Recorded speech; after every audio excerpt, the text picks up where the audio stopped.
Joining us now is author and media personality Ollie London. Ollie, thank you so much for joining us on Power Hour. Let's look at the case in Australia, Tickle vs Giggle. A transgender woman has sued a female-only online refuge for alleged discrimination in this landmark case. Roxanne Tickle is the transgender woman and she had her profile removed from the female-only app Giggle for Girls because she's not biologically female. But the purpose for this app is so women could find flatmates in a safe way.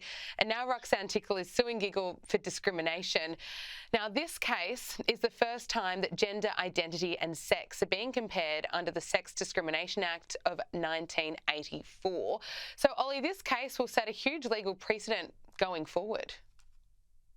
Yes, this really is a landmark case. And if Tickle is successful, Roxy Tickle is successful, that could change the sex-based rights of every single woman in Australia. So that would mean that the sex discrimination law would include biological men that identify as women, allowing them access to women's spaces, including restrooms, spas, crisis shelters, even rape shelters. You know, that is absolutely shocking to say that a man can enter a woman's shelter if this law changes. So it's a very important trial, and Sal Grover has managed to raise her fundraising target over 500,000 Australian dollars to fund her legal fight. And she really is fighting for every single woman in Australia and also every woman around the world.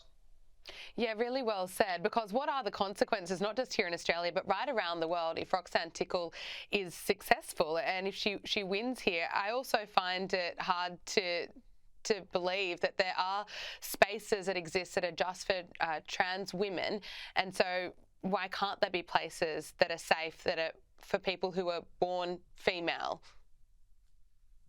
Yeah, exactly. And Roxy Tickle has previously said on multiple interviews that they believe they are entitled to using women's only spaces, including locker rooms. They've also said that they are entitled to play on the women's hockey team because they've identified as a woman for over 5 years. Therefore, that gives them the right. That is a completely wrong approach, because regardless of how Roxy Tickle may identify, biology cannot be changed, and we have to respect sex-based rights of women. And, you know, if this case for Roxy Tickle is successful, we're going to see other countries trying to replicate this law. We see Scotland at the moment that has just made it a hate crime to misgender a trans person who could face up to 7 years in jail. So whatever happens in Australia with this federal court case will set the precedent for the entire world. And we will be watching it closely. And as you mentioned, last week Scotland passed the new hate crime law, sparking controversy and raising questions about whether they infringe on freedom of speech as well. And we know that author J.K. Rowling has been speaking out strongly on this issue. She slammed this legislation as she spoke out for women's rights. And Ollie, nearly every day I check on J.K. Rowling's feed on X, I just see vile abuse, because the Harry Potter author is an advocate for sex spaces to exist that are safe for women and girls. Let's just look at this tweet. Someone has claimed that J.K. Rowling's legacy will be hate. Now, J.K. Rowling replied to this, shared the tweet and said it's amazing that wanting safety and fairness for girls and women is your idea of hate. What do you make of the way J.K. Rowling has been dragged into this conversation and how the world is reacting to her speaking out? Well, you know, this hate crime law doesn't seem to include hate directed at J.K. Rowling. You know, where is the justice for the Harry Potter author that has faced years of virulent abuse from transgender activists simply because she originally said several years ago that biological men cannot menstruate? A simple fact. She has been attacked. She has been cancelled. The Harry Potter reunion wouldn't even have her on the show. And she created that Harry Potter, you know, franchise. She made billions of dollars for that business. They wouldn't even have her on the reunion. So the hate crime here, Gabriella, is the abuse being targeted against a woman simply for speaking up for other women. And, you know, this crime, this hate crime law has received over 8,000 complaints since April 1st. And we've actually seen more complaints directed at Scottish First Minister Humza Yousaf than have been directed at J.K. Rowling. Yeah, it's interesting, isn't it? Is there going to be a shift? I suppose we need people like J.K. Rowling to call it out. Yeah, J.K. Rowling really is a warrior. She's been speaking about this for years, and thanks to her bravery, a lot more women have been speaking out. But again, this does set the precedent because what happens with this law, so far, nobody has been prosecuted for misgendering, but it is just a matter of time because it's included under the hate speech law as inciting violence and inciting hate. So, no, we have Ireland is trying to pass a similar hate speech law and online censorship law. We have Brazil that is trying to pass censorship laws and potentially ban X, claiming it peddles hate speech. So this is a dangerous attack on freedom of speech. And, while people can be respectful of different people's identities, nobody should be forced to play along with somebody's fantasies. If a man comes into a woman's space and declares that he is entitled to be in here, no, he is not. Moving on to what is happening in the Middle East, and I know you've been a big advocate for the hostages that are being held by Hamas terrorists to be released. 6 months have passed since the horrific attack on October 7 when Hamas launched a violent assault on Israel, resulting in the murder, rape and kidnapping of hundreds of Israelis. Tragically, over 1,200 individuals were slaughtered, more than 240 were seized as hostages during the attack, and more than 100 hostages still remain in the clutches of the terrorist group. Now, we know that many families of the hostages taken by Hamas in the October 7 attack are still anxiously waiting for the return of their loved ones and are continuing to call for their release. How are the families coping, Ollie?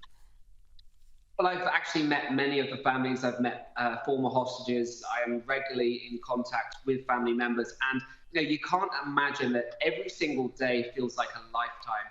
It's been well over 6 months now, and some of these family members haven't heard a word about whether their loved one is alive or not since that kidnapping on October 7th. There are an estimated 133 hostages still in captivity. However, the Israeli government believes that around 30 to 35 of them are no longer alive. Israel did discover the body of a male hostage the other day, buried in a refugee camp around Rafah. So the situation is very, very harrowing. We also have the youngest hostage, Kufr Bibas, who is only 1 year old, his brother Ariel, 4 years old, and his mother, Cherie Bibas. For those of you who will remember, on October 7th, there was a viral video of them being kidnapped and pulled from their mother's arms. This is truly harrowing. And we saw today an Israeli airstrike took out 3 members of Hamas that were the sons of Hamas terror leader Ismail Haniyeh, who lives in Qatar. He's worth an estimated $4 billion. And, he barely reacted. He didn't even show emotion for the loss of his own sons. So that just tells you what kind of man this person is that leads Hamas. He has zero empathy, even for the death of his own sons. And while this is going on and while hostages still remain in captivity, we're still seeing pro-Palestine protests erupt right around the world. Just this week, we learnt that dozens of pro-Palestine protesters stormed the Dirksen Senate office building in Washington, D.C. The protest group Christians for a Free Palestine reportedly entered the Senate building before calling for a ceasefire between Israel and Hamas in the war in Gaza. Let's just take a look. Christians for a Free Palestine. I don't think I've seen this group yet.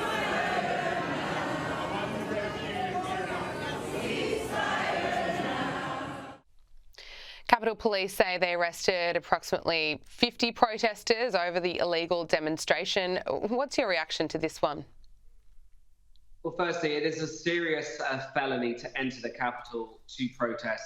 It is completely illegal. And while over 50 protesters were arrested, the question remains, will they actually be charged? Because we saw, obviously, in January 6th, 2021, many Americans were charged with taking part in what the Department of Justice described as insurrection, including a Christian grandmother, that went in there to pray for 10 minutes. She has been charged with 4 felony counts. Yet, will these Palestinian protesters that are charged into the Senate basement, will they be charged with insurrection? I think not. So that exposes a complete double standard. And we've seen time and time again, Palestinian activists have occupied parts of the Senate and the House, the Capitol Rotunda, and they have faced little action for their consequences. And it doesn't appear to be slowing down. Author, media personality, Ollie London, thank you so much for joining us on Power Hour. Really appreciate getting your insights and analysis on these key issues. Appreciate it. Thank you. Thank you.